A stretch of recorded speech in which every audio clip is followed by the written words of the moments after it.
Hey everybody, Hunter Enright here. Welcome to our third Road to Med School. Today, we'll be talking all about your junior year. Yes, that is right, junior year.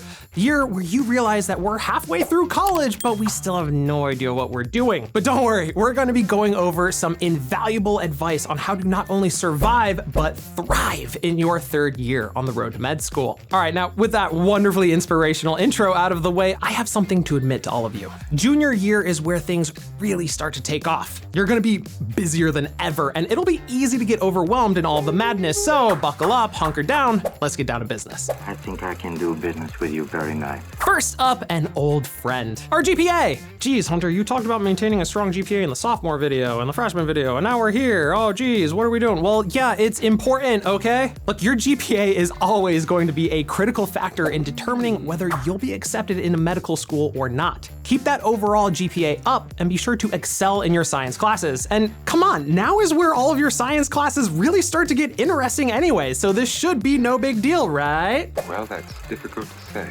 Now, I do want to mention one thing here since we keep bringing up the importance of a good GPA. I never want any of my students to give up and abandon their dreams because of some dumb grade they got however many years ago. Just because you've got a less than stellar GPA doesn't mean it's impossible for you to get into medical school. Heck, I've got tons of videos and podcasts where I say exactly that. You are more than just your grades, so don't misconstrue or misinterpret this GPA pep talk. I'm not here saying you're screwed if you have a bad GPA. What I'm saying is that it's much better to avoid getting poor grades in the first place. It is incredibly hard and expensive to dig yourself out of a bad GPA hole. Retaking classes, re-enrolling in school after you've graduated, having to explain what happened in your personal statement and your interviews, it's just not even worth it. Better we don't even put ourselves in that position in the first place. Your next job in your junior year is to finish up any remaining prerequisite courses that are required for med school admission. In your junior year, this will typically include upper level biology, chemistry, physics, and organic chemistry classes.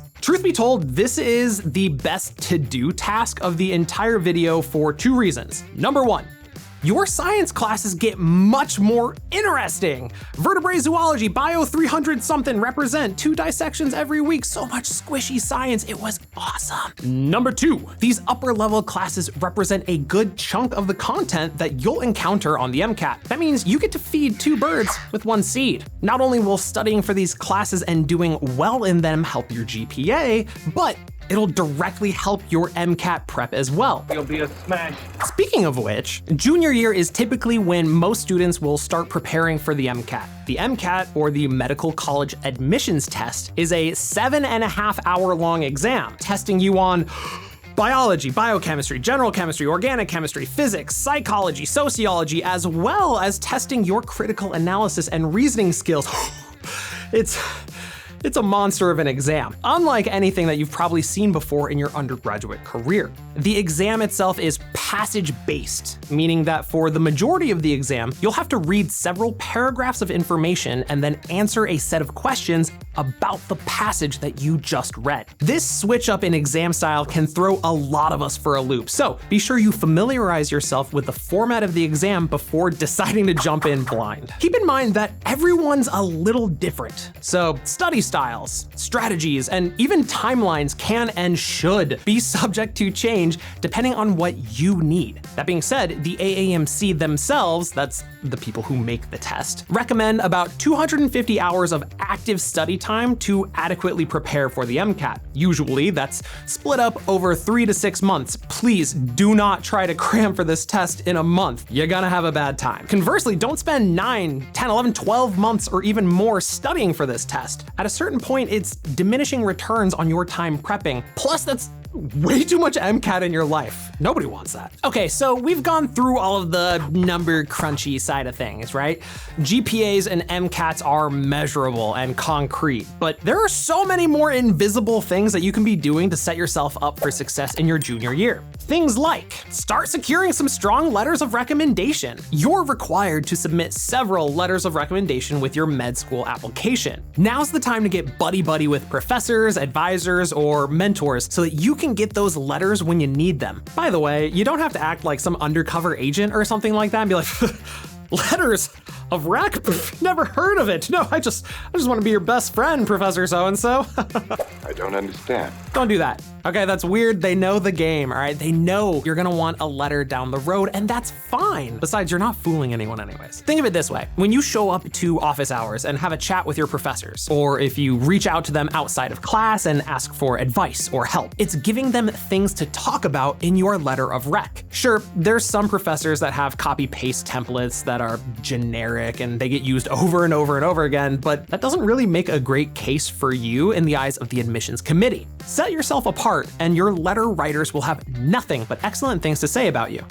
Naturally. Besides getting letters of rec, you should also maintain and heck, maybe even expand your involvement in extracurricular activities related to healthcare. Show your long-term commitment to these endeavors. One thing that admissions officers see right through is a short-term stint of community service that's obviously just there to check a box on your application. Try to keep up with your extracurriculars as best you can during the school year and try your best to show an actual commitment to giving back. Well, that's mighty nice of you. Next up is clinical experience, which is kind of related to extracurriculars, just more health focused and not necessarily volunteer work. Schools just want to see that you've experienced clinical settings and are able to handle it. I can't tell you how many students work incredibly hard to learn everything there is to know about medicine and then find out they can't stand clinical settings. Deepen your clinical exposure by volunteering or working in healthcare settings. Consider becoming a medical scribe, an EMT, or a medical assistant to get hands-on experience. Look, all of that counts, and it's all super important for your application, okay? So go get your clinical experience. Research work also gets lumped into this big ball of things that you should probably do to make your application look good for med school. And I'm gonna push back just a little bit on this. Yes, research work and publishing credits will always make your application more competitive and stand out that much more. However, I wouldn't go so far as to say that they are absolutely necessary unless you're planning on pursuing medical research with a PhD. Again, super great to have, looks amazing, yada, yada, yada, yada. But a lot of us think that it's hopeless to get into med school without some research experience, and that's just not true. Lastly, you should start working on your personal statement. Now, we're not gonna go too in-depth about the personal statement here. That could easily be an entire video all by itself. Instead, I'm going to spend just a little bit of time here with a warning. Do not leave your personal statement until the last minute. The personal statement that you submit with your application should be the culmination of dozens of drafts, rewrites, scrapped paragraphs, and tears. Start brainstorming ideas now. Look at examples online, read blogs about what makes a good statement, etc., etc. Whew, okay, that was a lot, and we're totally finished and done, and there's nothing else that we could possibly do, right? Come on, of course not.